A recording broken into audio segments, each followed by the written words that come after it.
This is Teacher Melissa Agustin, Maputlod San Jose National High School from Haen North. Today, the topic is about the creating variables using string data type. So we are in data type. So first task is to click the start button and then select the Microsoft Visual Basic 2010 in the start menu.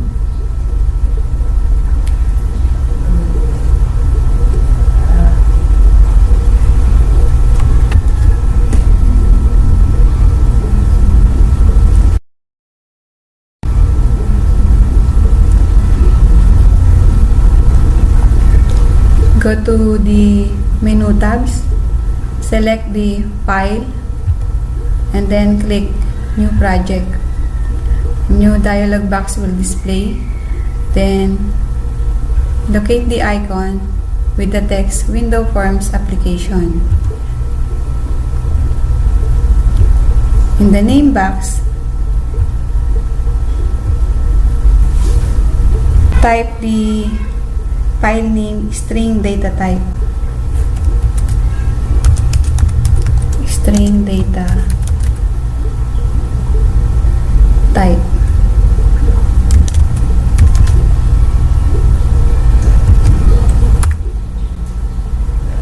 And then click OK.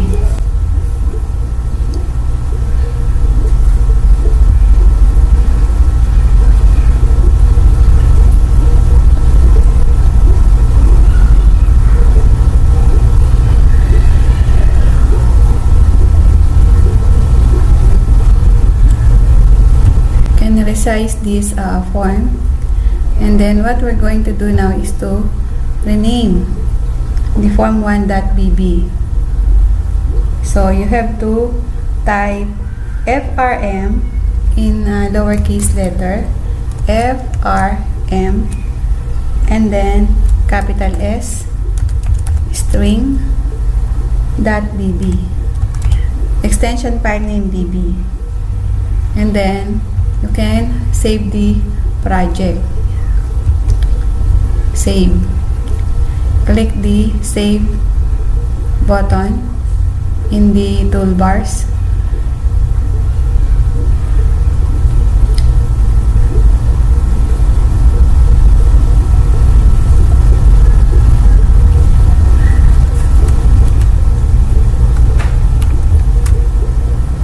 Change the text property of the form to string data type.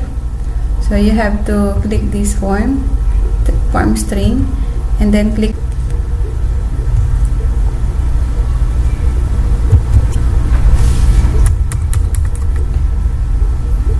string data type.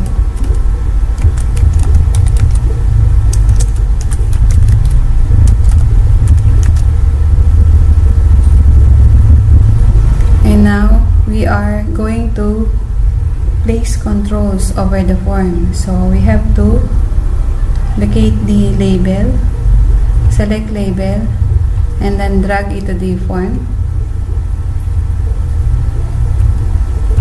You may adjust the form, place it to the desired location, and then locate the text box, and then drag it to the form again.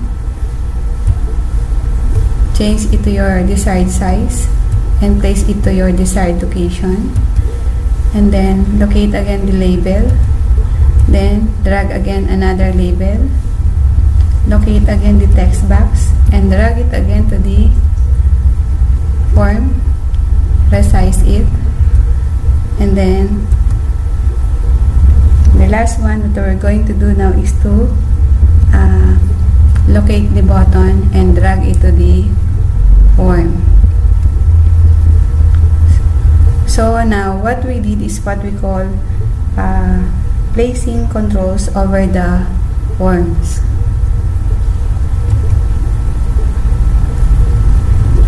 You will notice here the name of this form is string data type. This is what we do here. In the text, we type here in the form 1 string data type, and then it will display here the name of your form. It will be string data type.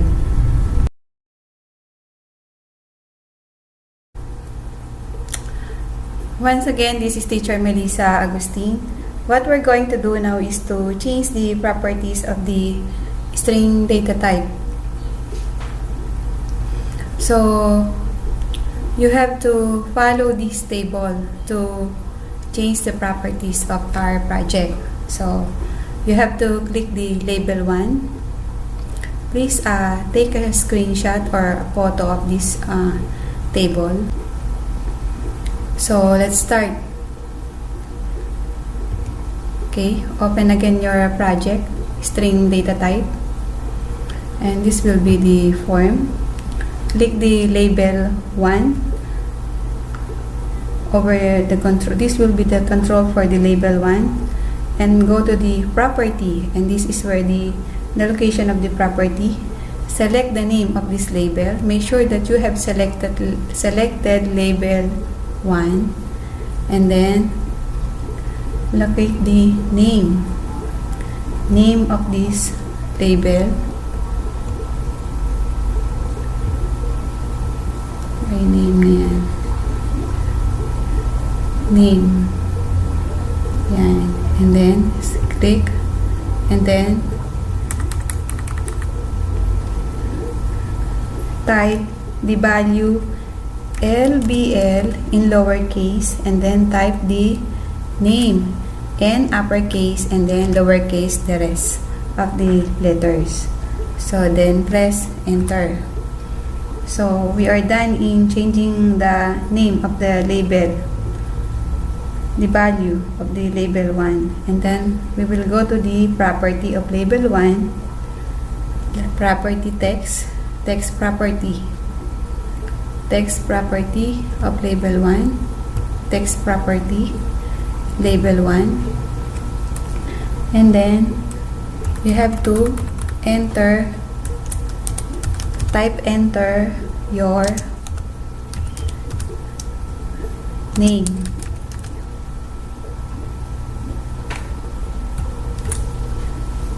Then press enter again. Then the next thing that we're going to do now is to locate the font property of label 1. Font property of label 1. Select, and then choose, double click this icon, or click that icon button, and then select Microsoft Sans Serif. So this will be the dialog box for the font. Select Microsoft Sans Serif. This is already selected. And then click the font size, which is 9. And then click OK. Before clicking OK, make sure that you have selected the correct font type and then the correct font size, and then click OK. So next, we are done in label 1. Then we will go to the forms again. Then select the text box 1. So you have to go again, proceed again, or go to the property. Property name. Locate the name of the property.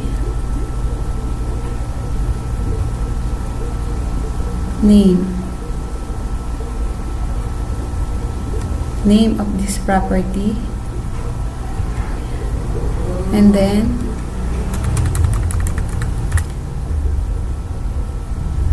the value, enter the value TB name, and then press enter. Now we're done in this text box, and then we will go to the label number 2. Select label number 2. Proceed to the property area, and then locate the name of the label 2. This will be the name of the label 2, and then type LBL country. LBL country. and then press enter again. Locate the text property of the label 2. Text property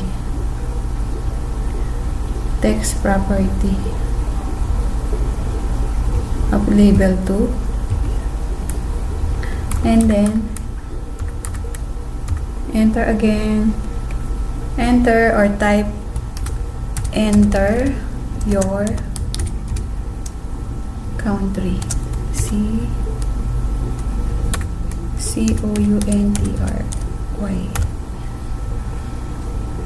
Then press enter. And then locate the font property of label 2. So we have to move up. This will be the font property of label 2. And then select Microsoft Sans Serif. Click again the button. So sans serif is already selected. Font size is 9, and then click OK.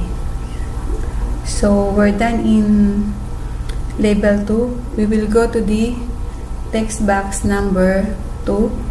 So you make sure that you have selected text box number 2, and then go to the name property of text box and name property. Name property of text box number 2, and then type TB country, then press enter. And the last one is to click the button, go to the properties, and then locate the name property of button 1. This will be the name property of button 1, and then type BTN. Remember, when you are typing the value of button, it always starts with the BTN. Display. Button display, and then press enter. And then on the property of button 1, locate the text property button 1, type display.